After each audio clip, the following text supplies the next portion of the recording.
I was thinking about this earlier, and like it's a very specific, I don't say life of your dreams, I don't say XYZ, I say life of maximum fulfillment, because it's basically the antithesis of arbitrary success. So what do I mean by that?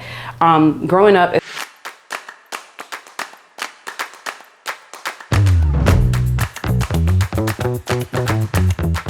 yo, it's your girl Judine St. G. Welcome back to my world where we're documenting the process of going from zero to hero to live a life of maximum fulfillment. This is our second installment of our heart to heart.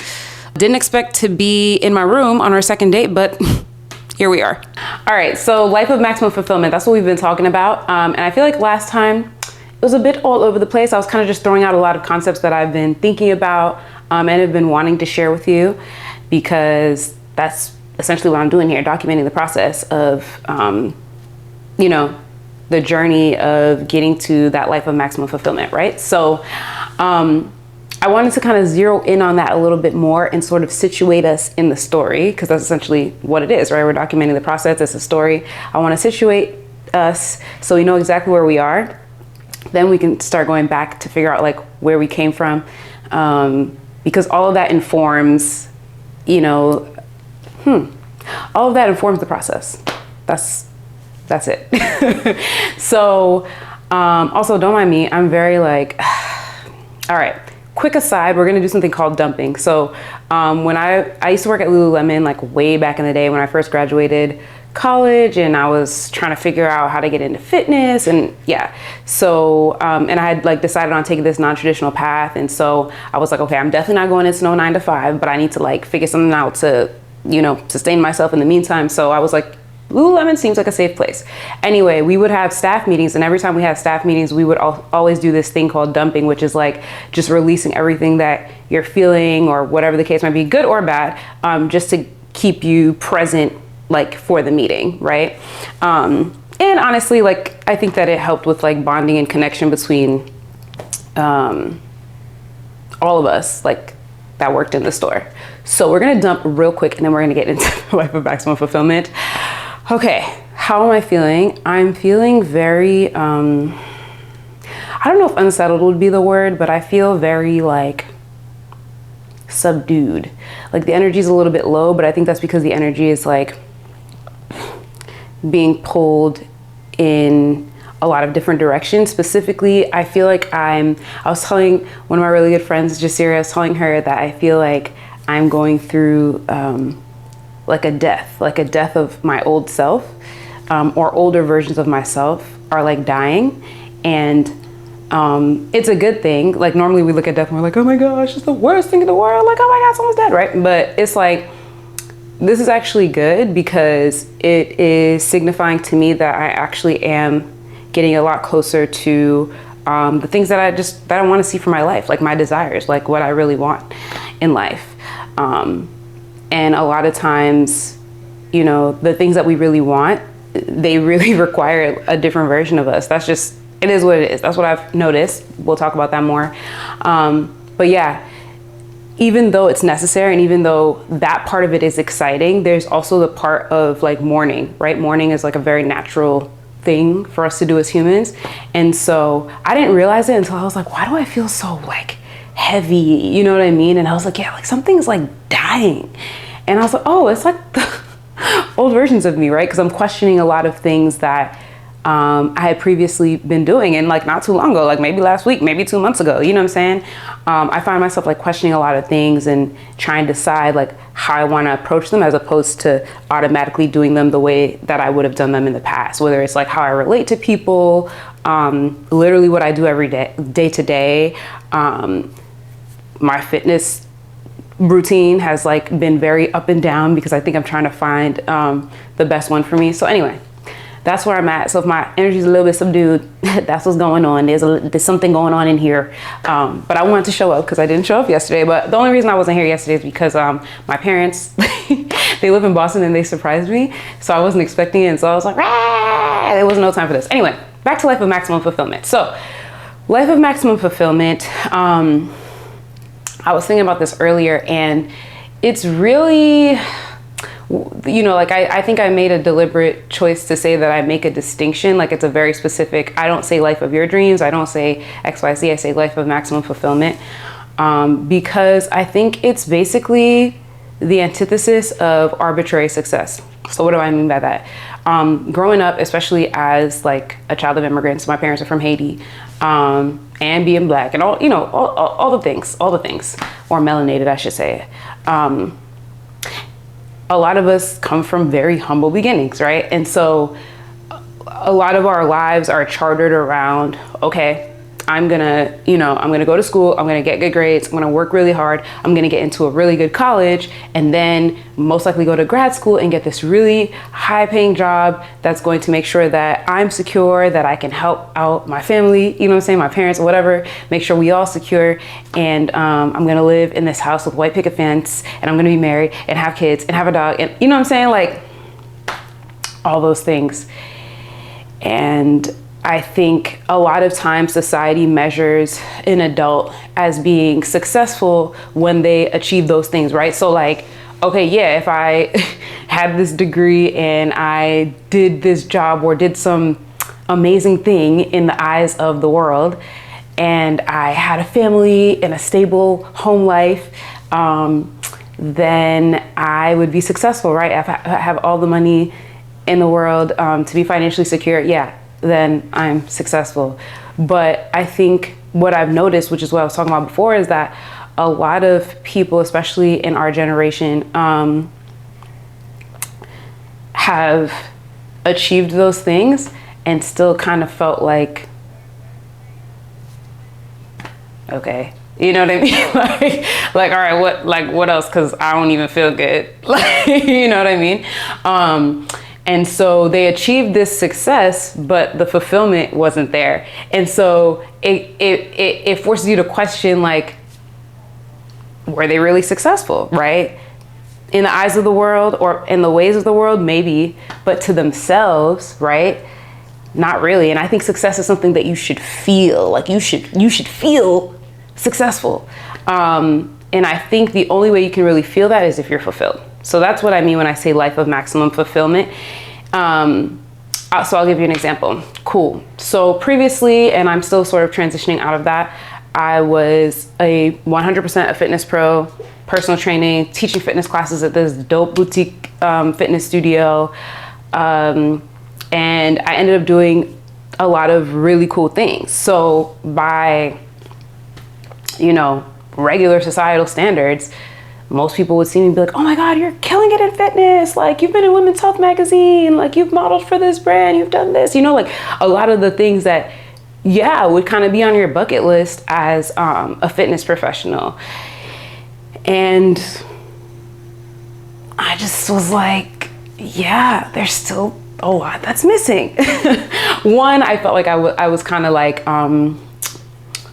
sort of boxed in, and I wasn't able to really express all of my gifts, right? Like I got to be the athlete, I got to be the coach and everything, but I didn't get to like express other sides of me that I felt were really important to actually fulfilling my purpose in a very full and wholesome way, right?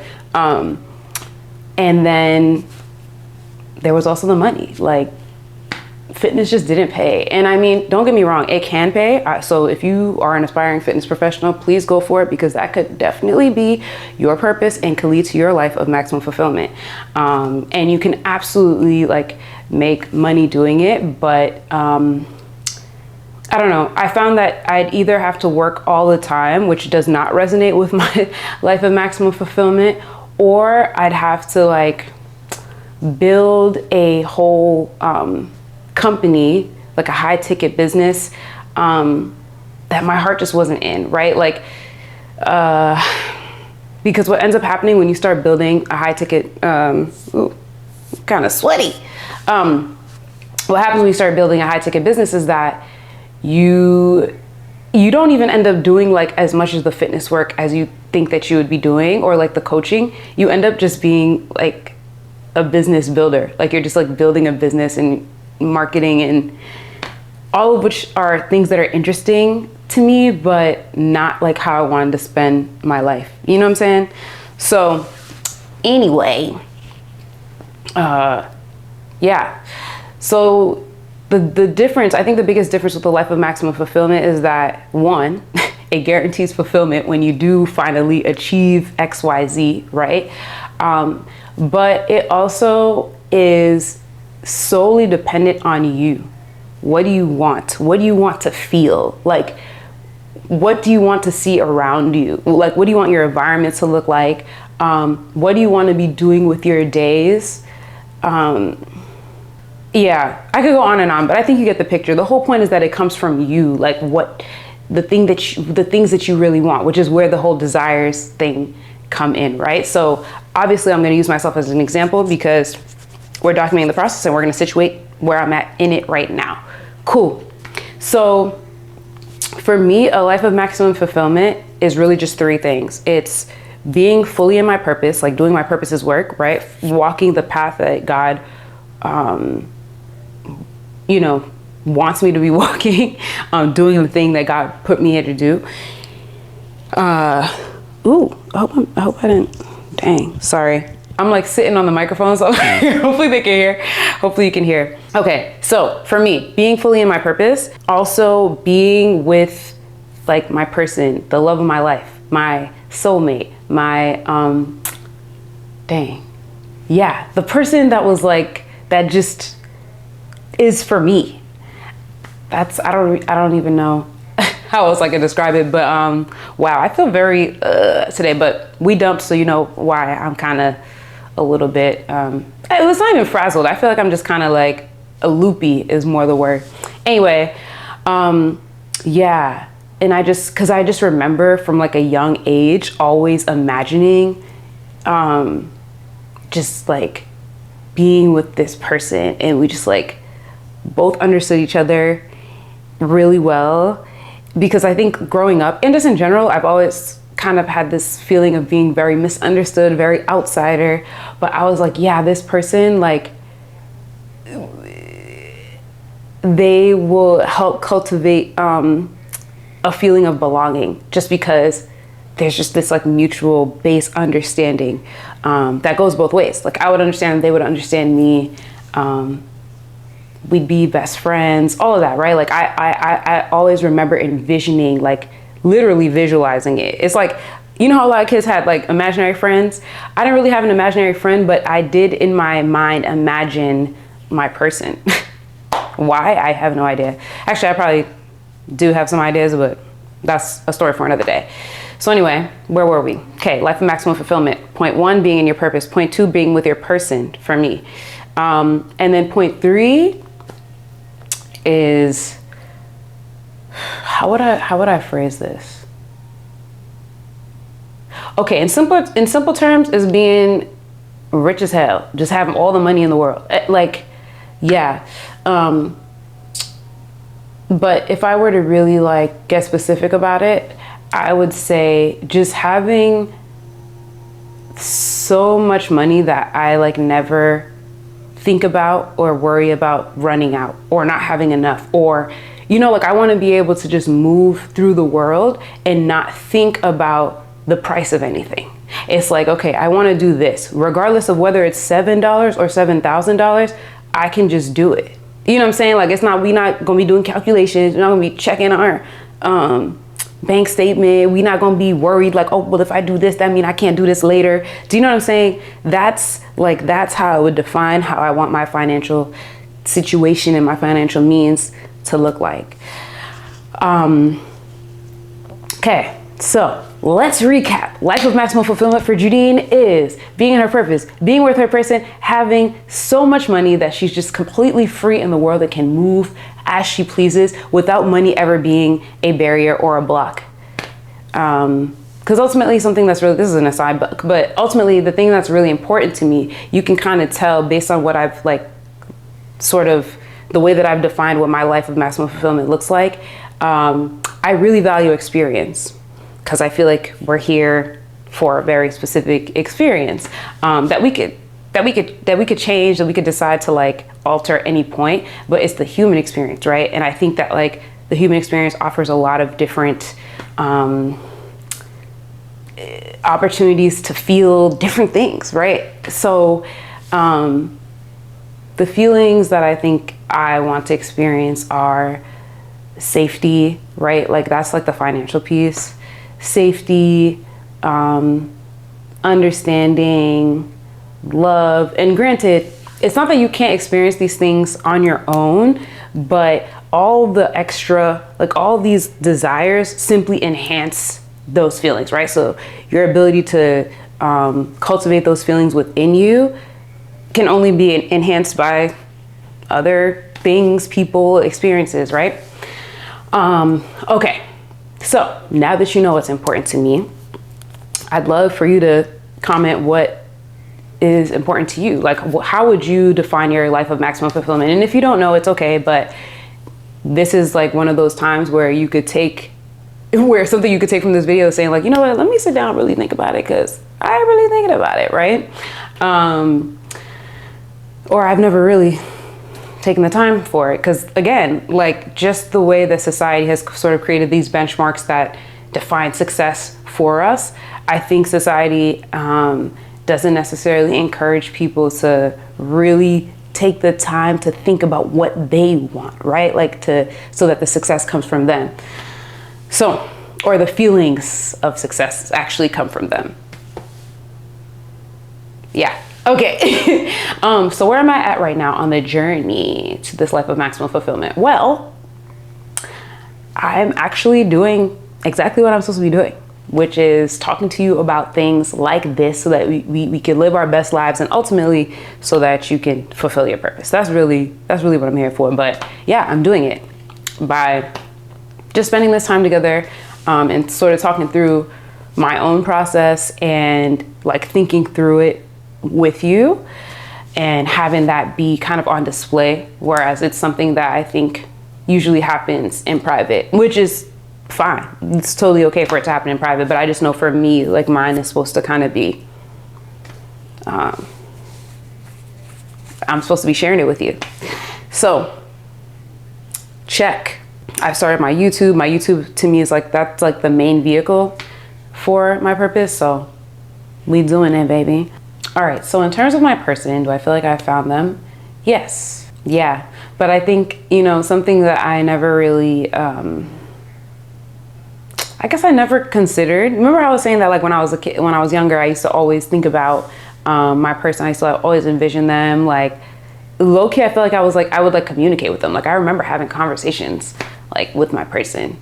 I guess I just never anticipated that that would be a whole process in of itself too. You know what I mean? Like it's obvious it would be, but I think sometimes, which is why like you kind of have to be careful of what's it called? Like destination, what's that word again?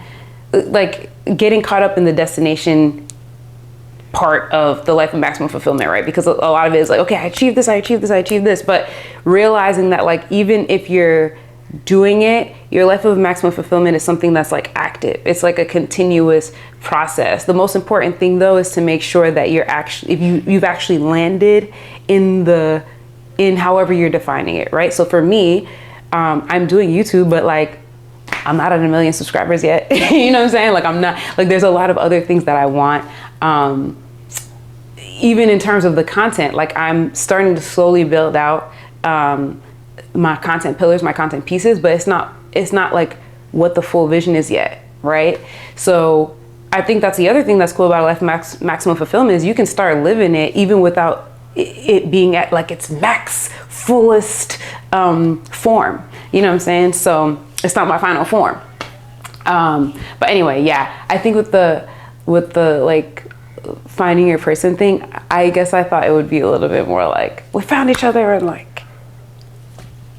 that's it. But that doesn't make sense because we're always developing, right? Like as individuals and stuff like that. So of course your relationship is also going to be developing and evolving. So yeah, but there is like a feeling that I wanted to have, and I definitely like have that feeling. If that makes sense. If you have similar like pieces to your life of maximum fulfillment, specifically in terms of finding the person, then you'll probably know what I'm talking about. All right, shifting the money. The monies. Not at all. We're not there at all.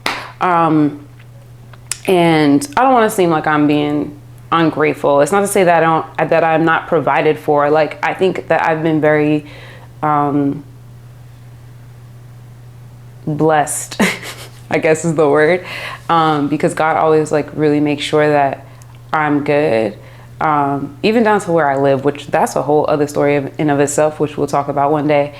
Probably in these heart to hearts, definitely in these heart to hearts, but yeah, like I'm always taken care of. It's not that like I go without really, but it's the freedom that I want, right? It's beyond just enough, or like just making it to be able to survive, or whatever the case might be, right? Because when you're in that just making it to be able to survive, on the back end is you still have that thought of like, but what if one thing goes wrong? Because if I miss one penny, it's a wrap for me. You know what I'm saying? Like if I'm missing one penny, and we can't have that be a thing. Like I want to be at the point where even if I'm missing $1 million, it's not affecting the situation. It's not affecting me, my survival, and even beyond survival, my ability to just freely experience whatever I want to experience whenever I want to.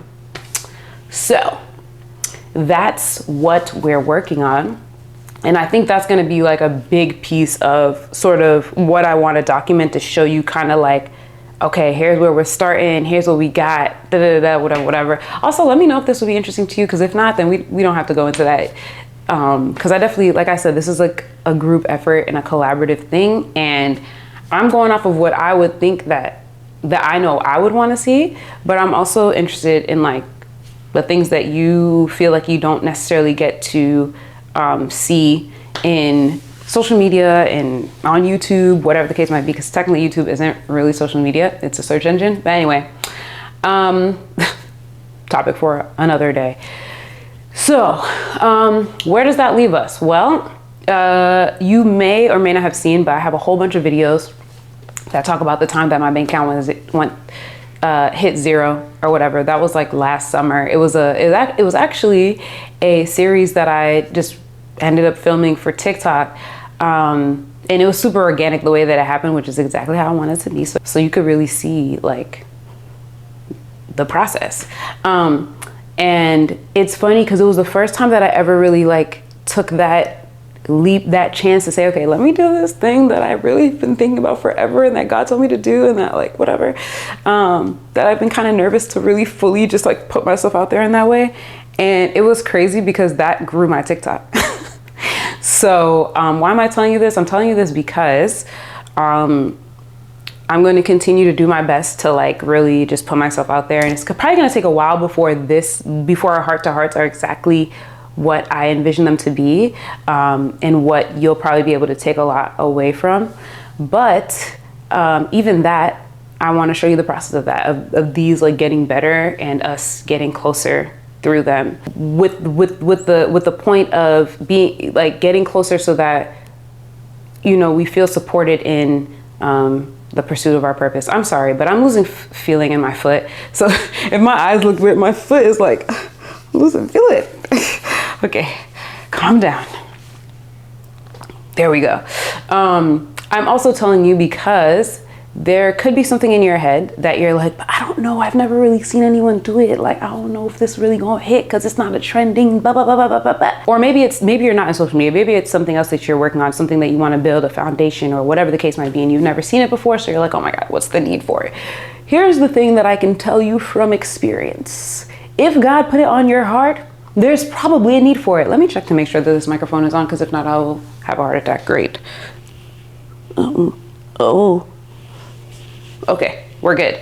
If God put it on your heart, there's a reason for it, and it will absolutely hit. God probably put it on your heart because there is someone praying for it. I think that's the thing that we miss a lot. We hold ourselves back like, oh no, this is silly. When in reality, there's someone literally praying for it the same way you're praying for whatever it is that you're praying for. So yeah, that's all I have. So yeah, we are now situated. Y'all know what the goal is right now.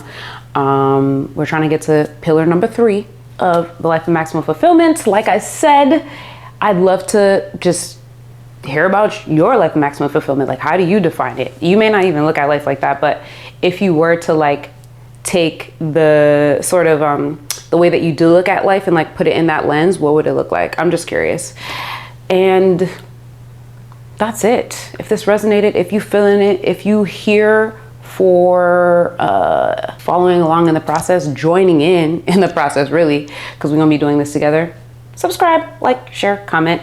Oh, also, let me know, like, what's the verdict on doing a Find Your Purpose challenge? Because I feel like I'm kind of talking to you if you have already found it and you're kind of like looking for the courage to jump in and you want to just like see like, okay, what happens? Like, what does it look like? What are the things that come up? But I also have a heart for those that are really looking for their purpose, because that was me for a very long time. And because I like have landed on it, I'm like, oh, no. I don't know why I was doing that. Anyway, because I've landed on it, I want to make sure that everyone can land on it, because I think everyone deserves to be in their purpose. Okay, that's enough for today. I'm going to go hang out with my parents. I love you. Bye.